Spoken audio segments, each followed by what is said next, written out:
Hi Mark, I'm Sherry from Yishen. My student number is 17.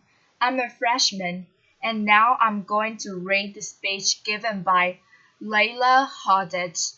And the title of the speech is Three Lessons on Success from an Arab Businesswoman.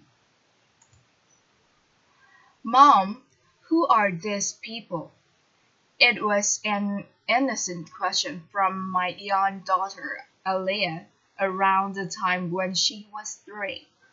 We were walking alone with my husband in one of Abu Dhabi's big fancy malls. Aliyah was peering at a huge poster standing tall in the middle of the mall. It featured the three rulers of the United Arab Emirates.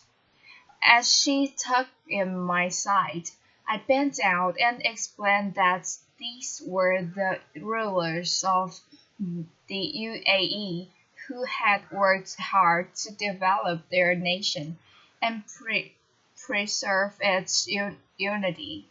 She asked, Mom, why is it that here where we live and back in Lebanon, where Grandma and Grandpa live, we never see the pictures of powerful women on the walls? Is it because women are not important? This is probably the hardest question I've had to answer in my years as a parent and in my 16 plus years of professional life.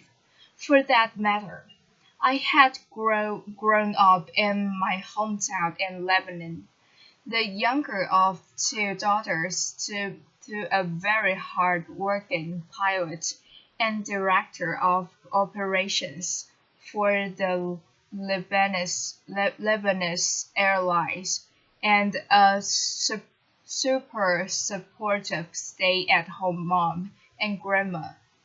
My father had encouraged my sister and I to pursue our education, even though our culture emphasized at the time that it was sons and not daughters who should be professionally motivated.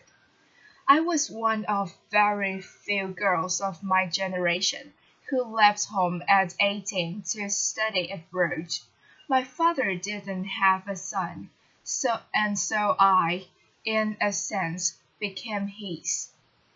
Fast forward a couple of decades, and I hope I didn't do too badly in making my father proud of his would-be son.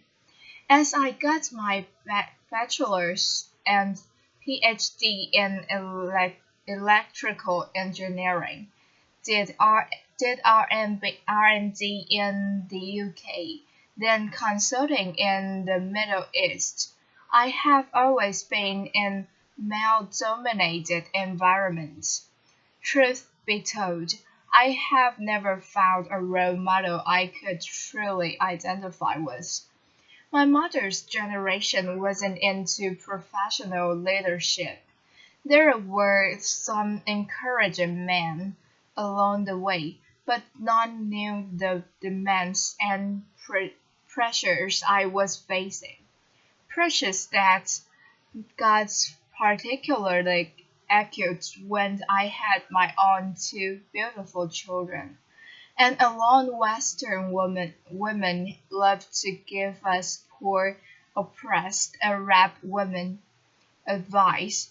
They live different lives with different constraints. So Arab women of my generation have had to become our own role models. We have had to juggle more than Arab men, and we have had to face more cultural rigidity than Western women. As a result, I would like to think that we poor oppressed women actually have some useful, certainly hard-earned lessons to share. Lessons that might might turn out useful for anyone wishing to thrive in the modern world. Here are three of mine. Convert their shit into your fuel. Laughter. Applause. There is this word that everybody is touting as the key to success: resilience. Well, that exactly is resilience. And how do you develop it? I believe resilience is simply the ability to transform shit into fuel. In my previous job, well before my current firm, I was working with a man we will call John. I had teamed up with John and was working hard, hoping he would notice how great I was, and that he would come to support my case to make partner at the firm. I was, in addition to delivering on my consulting projects, writing passionately on the topic of women economic empowerment. One day, I got to present my research to a roomful of MBA students. John was part of the audience listening for the first time to the details of my study. As I with my presentation, I could see John in the corner of my eye. He had turned a dark shade of pink and had slid under his chair in apparent shame. I finished my presentation to an applauding audience, and we rushed out and jumped into the car. There he exploded. What you did up there was unacceptable. You are a consultant, not an activist. I said, John, I don't understand. I presented a couple of gender parity indices and some conclusions about the Arab world. Yes, we do happen to be today at the bottom of the index. But what is it that I said or presented that was not factual? To which he replied, the whole premise of your study is wrong. What you are doing is dangerous and will break the social fabric of our society, he posed, then added, when women have children, their place is in the home. Time stood still for a long while, and all I could think and repeat in the chaos of my brain was, you can forget about that partnership, like Layla. It's just never going to happen. It took me a couple of days to fully absorb this incident and its implica- implications, but once I did, I reached three conclusions. One, that these were his issues, his complexes. There may be many like him in our society, but I would never let their issues become mine. Two, that I needed another sponsor, and fast. Laughter. I got one, by the way, and boy, was he great. And three, that I would get to show John what women with children can do. I apply this lesson equally well to my personal life, and as I have progressed in my career, I have received many words of encouragement, but I have also often been met by women, men, and couples who have clearly had an issue with my husband and I having chosen the path of a dual career couple. So you get this well-meaning couple who tells you straight out at a family gathering or at a friend gathering that, come on, you must know you're not a great mom, given how much you're investing in your career, right? I would lie if I said these words didn't hurt. My children are the most precious thing to me, and the thoughts that I could be failing them in any way is intolerable. But just like I did with John, I quickly reminded myself that these were their issues, their complexes. So instead of replying, I gave back one of my largest smiles as I thought, in flashing light, the following sign in my mind's eye. Be happy. It drives people crazy. Applause. You see, as a young woman in these situations, you have two options. You can either decide to internalize these negative messages that are being thrown at you, to let them make you feel like a failure, like success is way too hard to ever achieve.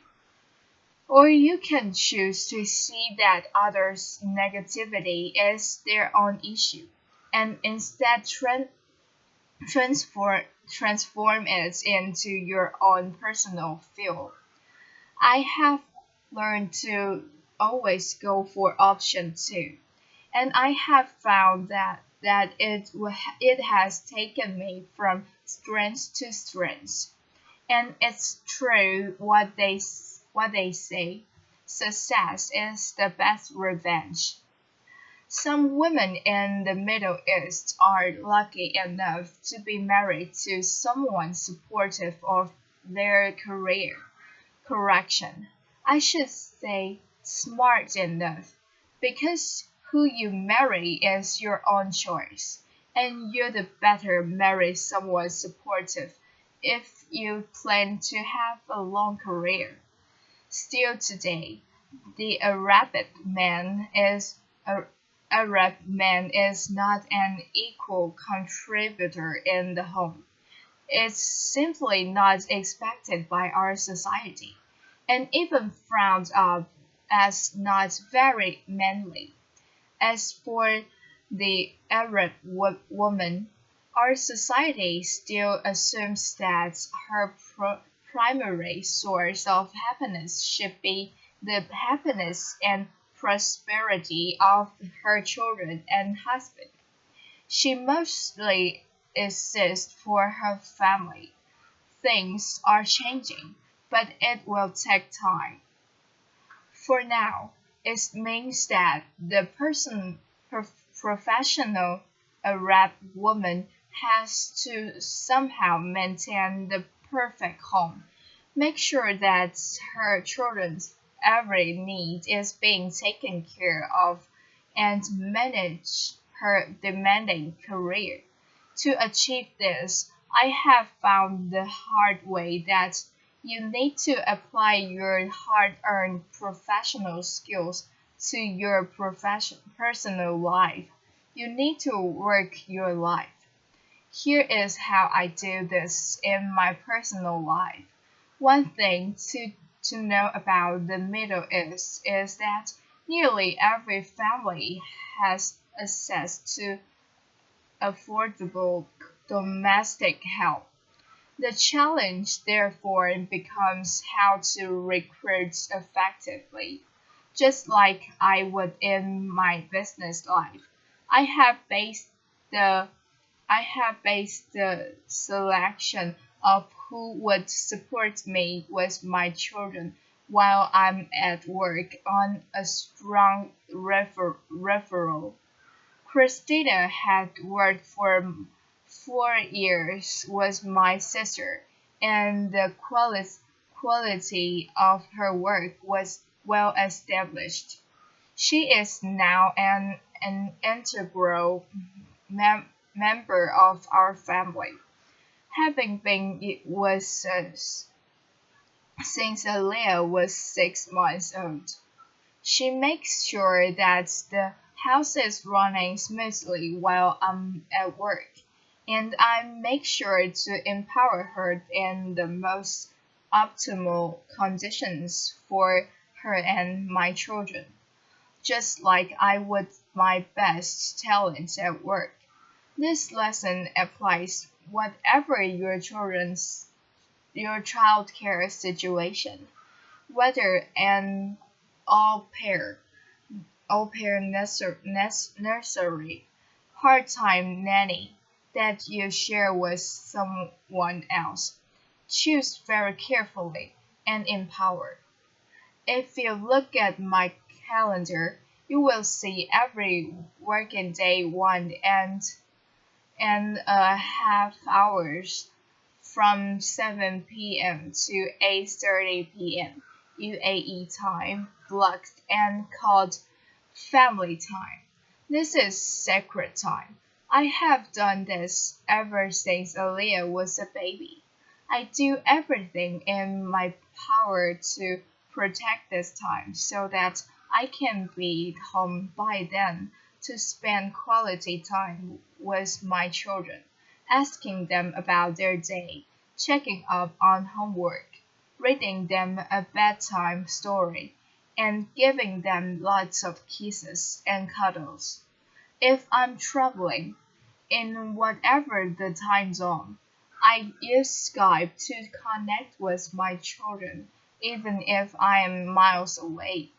Our son Burhan is 5 years old, and he's learning to read and do basic math. Here's another confession. I have found that our daughter is actually more successful at teaching him these skills than I am. Laughter.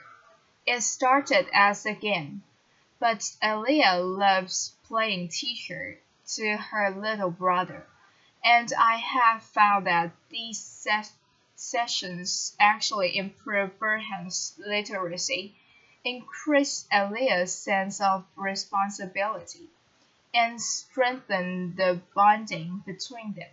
A win-win all around. The successful Arab women I know have each found their unique approach to working their life as they continue to shoulder the lion's share of responsibility in the home. But this is not just about surviving in your dual role as a career woman and mother. This is also about being in the present. When I am with my children, I try to live work out of our lives instead of worrying about how many minutes I can spend with them every day. I focus on turning these minutes into memorable moments, moments where I'm seeing my kids, hearing them, connecting with them. Join forces, don't compete. Arab women of my generation have not been very visible in the public eye as they grew up. This explains, I think, to some extent, why you find so few women in politic, in the Arab world. The upside of this, however, is that we have spent a lot of time developing a social skill behind the scenes, in coffee shops, in living rooms, on the phone, a social skill that is very important to success. Networking. I would say the average Arab woman has a large network of friends and acquaintances. The majority of those are also women. In the West, it seems like ambitious women often compare themselves to other women hoping to be noticed as the most successful woman in the room. This leads to the much spoken about competitive behavior between professional women. If there's only room for one woman at the top, then you can't make room for others, much less lift them up. Arab women, generally speaking, have not fallen for this psychological trap. Faced with a patriarchal society, they have found that by helping each other out, all benefit. In my previous job, I was the most senior woman in the Middle East, so one could think that investing in my network of female colleagues couldn't bring many benefits, and that I should instead invest my time developing my relationship with male seniors and peers. Yet, two of my biggest breaks came through the support of other women. It was the head of marketing who initially suggested I be considered as a young global leader to the World Economic Forum. She was familiar with my media engagement and my publications, and when she was asked to voice her opinion, she highlighted my name.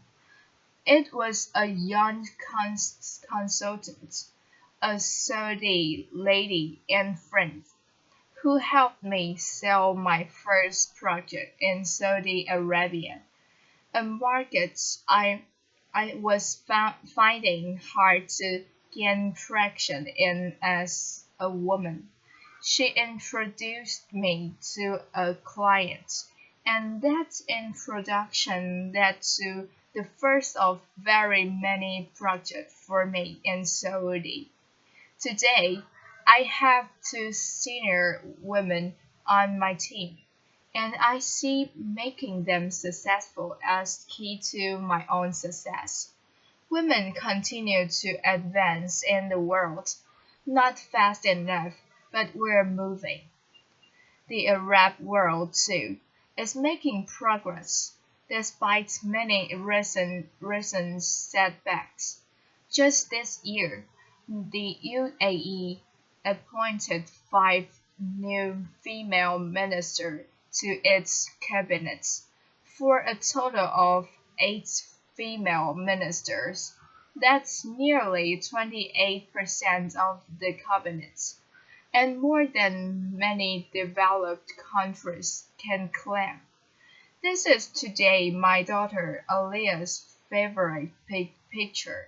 This is the result, no doubt, of great leadership, but it is also the result of strong Arab women not giving up and continuously pushing the boundaries. It is the result of Arab women deciding every day, like me, to convert shit into fuel, to work their life, to keep work out of their life, and to join forces and not compete.